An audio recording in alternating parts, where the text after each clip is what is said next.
Hello, everybody. Today we are reading Del Toro Moon by Darby Carshut, and we are going to be reading. What chapter are we reading? Chapter 12.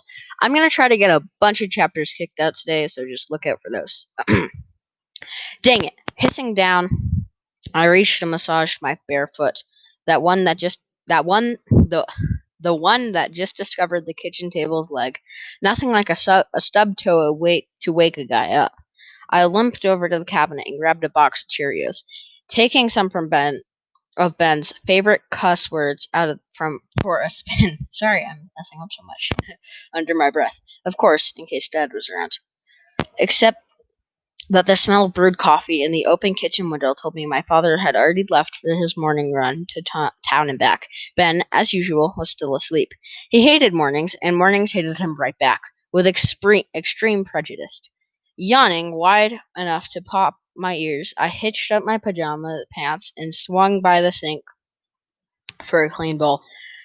Idly, I glanced up. An enormous ghost floated outside the window. Holy beans! My heart slammed into my throat and lifted my feet clear off the ladium. I don't know. Sorry.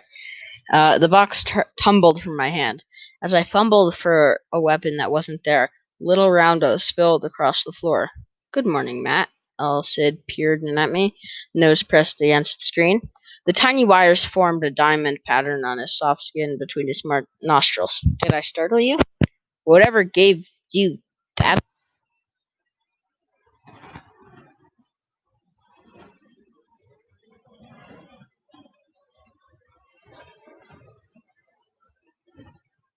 hands and tossed it in the bowl.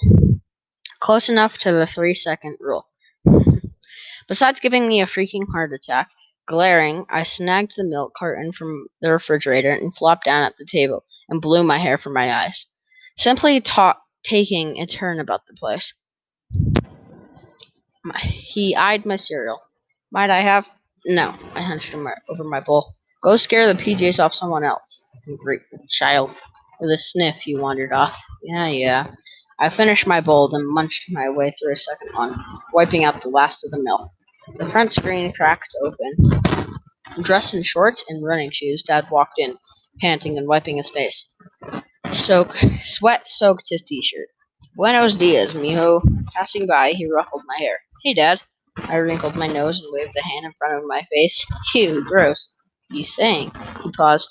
Did I smell badly? Like roadkill on July asphalt. Disrespecting your papa? Before I could duck, he wrapped an arm around my head. Not a prudent idea this early in the morning. No, wait. My spoon clattered to the table. I grabbed his forearm with both hands. It was like pulling on a steel bar. I didn't mean too late. With his free hand, he turned my head and snuggled my face into his armpits. Smell this! I thrashed from side to side, breathless with laughter. Get off me! I finally struggled free and pushed him away. Some people would call that mistreatment of a minor, you know, or a minor mistreatment. Funny. I picked up my spoon. Who went with you this time? Turk. He snagged a paper towel, leaning against the sink. He bottled his face. He complained the entire time about the pace. After what happened in the maze, Elsid had practically ordered Dad to stop his morning workouts, or at least take one of the horses along. Turk agreed with Elsid. Yeah, I almost fainted. Seated on the porch, Ben and I had sat back and watched our father, fist on hips, argue with them. Dad had pointed out that he was just as safe jogging along the road as he was on, on he, as he was in his own house. It wasn't like he was going to go running around inside the maze wearing a free sample sign. More importantly, I refused to live a life of fear. My father would not. Nor will I let my sons. No, we live our lives facing into the wind. Then either myself or Turk will accompany you. Elsid shook his head when Izzy started to protest. I do not need a four-legged Secret Service agent following me each morning. Dad's hand sliced through the air. End of discussion. The Gray stomped a hoof. No, Javier, this is not the end of discussion. Because this isn't just about you. It's about Ben and Matt. What would if something were to happen to you? The unspoken, they had lost one parent already, hovered in the air. Dad had folded like a cheap card table at a bake sale in high wind. It had been an accident. Mom had been driving home after running some errands in the larger town of Wissenberg, about an hour east. Nice summer day. Not much traffic on the state highway. Just another vehicle in the wrong lane at the wrong time. Dad always joked that Mom would have been spitting mad at the universe if either of us boys had been in the car too. He made himself talk about her to us, even though it tore chunks out of him.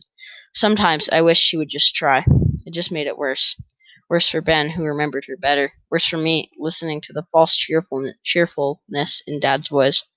Shoving those thoughts away, I finished my cereal. Dad propped his foot on a chair and examined the bite mark on his calf. How was it? For once, it was nice for me to be doing the asking instead the other way around.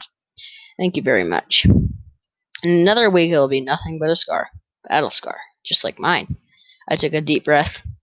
When are we going to check on the coffer? Half of me wanted to. The other half wanted to slap myself upside the head for suggesting it. You sound like Isabel. She asks me that same question every time she sees me. So eager. He shook his head, but very soon, for it looks like the mayor may get the council to allocate funds toward the dig. Time is working against us. At that moment, Ben staggered into the kitchen, eyes narrow into slits. One cheek was creased from the pillow, and his hair looked like it was trying for a mohawk but didn't quite make it. With a groan, he sank down at the table and stared at my empty cereal bowl. We're out of milk. Rising, I grabbed my dish and placed it in the sink. Sorry. Ben made a face, then lifted something. It sounded like Zug. Want me to get some more? Al said I'll make a run to 7-Eleven, the convenience store on the outskirts of Hufferano, got a lot of our business. Al said and I sometimes went there for soda, which I had split with him. The guy had a thing for Mountain Dew. Like he'd take you, Ben rasped. He's in full-out smoother mother mode. It's just his nature. You know how he feels about you boys. Dad nodded toward the hallway. Matt, my wallet is in my jeans. Take a 5. As I left the kitchen, he cuffed me lightly on the head. I want all the change back this time. After dressing in jeans and a hand-me-down shirt of Ben's, I snagged my mace from the hook beside the door and slipped outside, pausing to block the screen door with a heel before it slapped shut. On the south side of the barn, Turk dozed, his ebony coat a solar panel. One back leg was bent in a hip-cocked posture. My straw needs changed, he said, eyes still closed. Whatever. Where's El Cid?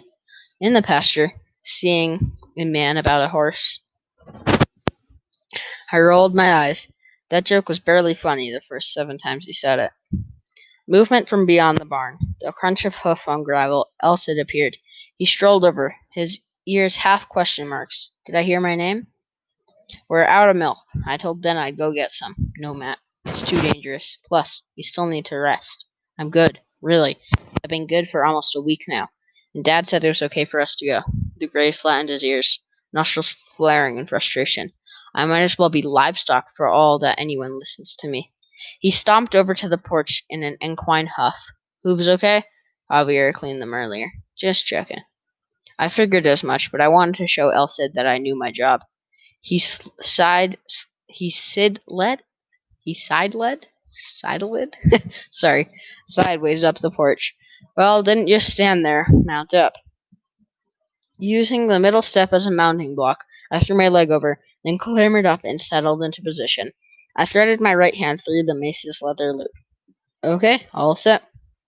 As he ambled around the corner of the barn, a forgotten stalk of grass hung from the corner of her mouth like a cigarette. Where are you guys going? The stalk jiggled up and down as she spoke. Into town for milk. I leaned over and plucked at the grass. Can I come? Sure. No, you may not, Ilse said. Bad enough I have to guard this one. I don't need another novice in my care. She raised her head, ears pinned tight. Just because you're a stallion doesn't make you the boss of me. I'll ask Javier. At that moment, angry voices exploded from the inside of the house. I swore the screen door bulged outward from force, Burying my fingers in Sid's mane, I stiffened, debating if I should go back inside or take off. Maybe keep going past Hufferano until we reached, say, Missouri? You never listened to me. My brother's voice rose. It was followed by a thump and a crash. Ben slamming his chair into the table. Why are you afraid of trying to try afraid to try something different? Scared to find out if you're not the great hunter everyone says you are? Dios. Sometimes I wished I was only a child. Before I caught Dad's counterattack, Elsid fled with me. He broke into a lope after 2 strides, and as the old saying goes, we lit out for the territories, rounding the hump at the gallop. He didn't slow until we reached the dirt road to town. Fine with me. My mace resting across my lap, we jogged along in silence. The only sound was a dull thump of hoof on dirt and the brr-cheep of grasshoppers. Sorry. The tall prairie grass waved a good morning. Uh, Sorry, I got lost. The tall prairie grass waved a good morning at us from either side of the road. Under me, I could feel every roll of the gray's muscles, his movements as natural to me as breathing. Just being horseback helped loosen the tightness in my chest. I hate it when they fight. I know, Matt. I studied my fingers wound in his mane. When had the hairs gotten so white? I hate them when they do. No, you don't. You simply dislike the fact that they forgot how much it bothers you when they quarrel, as if you matter less to them than the opportunity to hurt each other. He rucked his neck, then spoke again. Rest assured, you do not. I don't what? Matter less. In fact, you could not matter any more. Not to your father, who would sell his soul and count it cheap to save you from harm. Not to your brother, who loves you more than he knows right now. He swung his head around and looked up at me with an ebony eye. I don't know if that's how you pronounce it. I've just been saying it like that. And certainly not to me. I swallowed twice before the tightness in my throat would go away. Embarrassed, I changed the subject and checked behind us. I guess Izzy decided not to come after all. Dad probably told her. Matt, the stallion slowed to walk. We have company. Panic walloped me in the grunt. How'd they get past the wards? I whipped around, my fist spasming around the mace handle. A little jumpy, are we? Elsid asked. Nope, not one bit. I huffed out a long breath. What what is it with people ignoring our private road sign? Wearing a lime green helmet that matched her shirt, a girl about my age pedaled toward us on a mountain bike. Something about her bike, as well as her helmet color, seemed familiar. Was she just a stranger from the other day? Elsid halted. She slowed too, then stopped and hopped off. Below the hem of her cargo shorts, both knees sported. Spook your horse. She walked toward us, the bike clicking cheerfully beside her. It's cool. She gazed at me, almost black, and tipped up at the corners. Face scrunched in curiosity, she studied us. How can you control your horse without a bridle or saddle? Voice commands. Voice commands. Yeah, like a circus horse, Elsa swelled in indignation.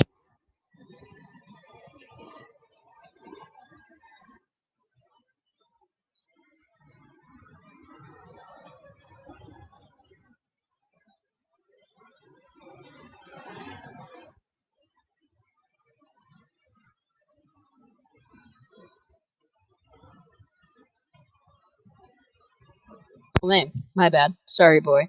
She started to pat him, then paused. Can I? Sure. He's like a big old dog. Loves being the center of attention. Man, was I going to pay for some of these remarks later, but I couldn't resist. Andalusms originated in Spain, right? She ran her palm along his shoulder muscle. Yeah, Spanish knights used them as war horses during the Middle Ages, and for other kind of battles. I smiled to myself. She combed her fingers through his mane, then sighed. I always wanted a horse. I'm Perry, by the way. Matt. For a moment, I wondered if I had brushed my hair or teeth before leaving the house. Probably not. Great. Do you live around here? I knew all the local kids. I would have remembered her. Just moved back with my mom. Well, back for her, not me. She grew up here. Here? In Hufferano? Hurricano. I don't know how to pronounce half of these words. I don't know of anyone who returned after leaving. We're just here for the summer. Mom's the assistant director of the dig. My heart slammed to a halt. For a moment I couldn't speak. What dig? The one in the maze. Kind of sudden, so maybe that's why you haven't heard about it. Everyone's scrambling. Perry gestured behind her. In the distance, a dark green station wagon idled by the side of the road. Even as I watched, the vehicle turned around, bumped over the ruts, then drove slowly back toward Hafrano. Mom's scouting out the best place for the bulldozer to punch a new road to the site. New road? Perry nodded. To haul all that camping gear and equipment into the maze, and to pick up supplies to the questions piled in my head. I plunked out the nearest one. What are you talking about? Oh man, don't let that be what I think it is. She stopped playing with Elsid's mane and pulled off her helmet. Her hair, black and cut short enough to frame her face, was spiky with sweat. The paleontology dig, the field museum